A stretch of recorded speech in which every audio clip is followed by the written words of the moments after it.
Hi, my name is Liz Shanks, mom of two and children's book enthusiast.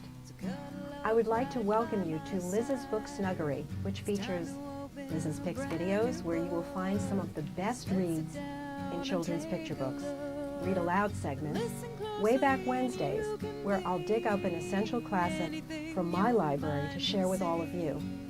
So I invite you to please stop by and visit me at my blog, lizsbooksnuggery.com.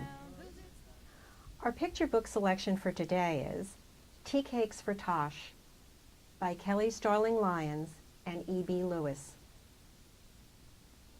Food has often been termed the way to a man's heart, but in Tea Cakes for Tosh, it is also Tosh's Grandma Honey's way of giving the gift of a memory door to Tosh. As she bakes the golden brown tea cakes that warm Tosh's heart, she feeds his soul as well in a way that he later uses to feed Honey's. It is a beautiful intergenerational story where one literally feeds and informs the other. Sitting in her kitchen, Honey relates the story of the courage of Tosh's great-great-great-great-grandma, Ida, a slave, and the originator of the tea cake recipe. Have you ever heard of make-you-dance biscuits?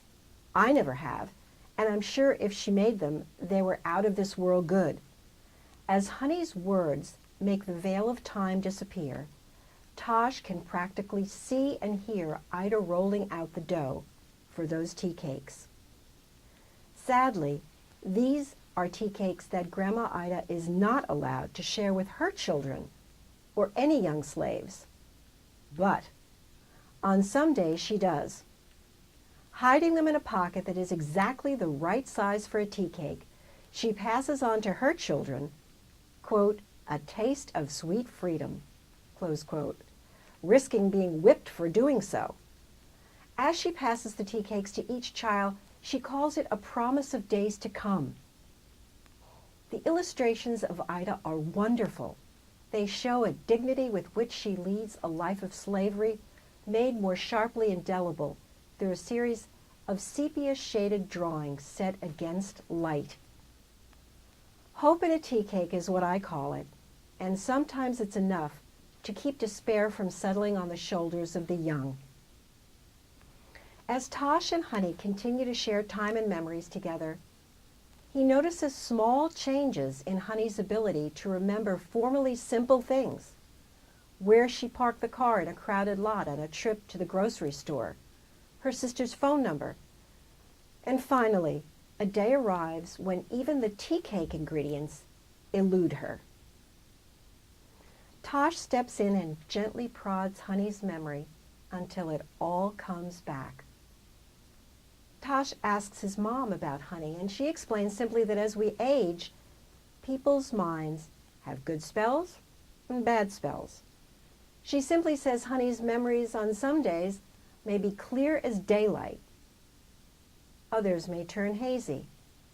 That night, Tosh rolls the tea cakes with his mom and recites the story of the tea cakes until it is letter perfect. This, to me, is the most beautiful part of the book.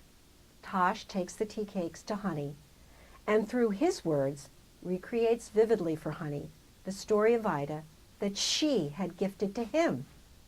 The circle of love widens to include each generation fed with tea cakes and truth.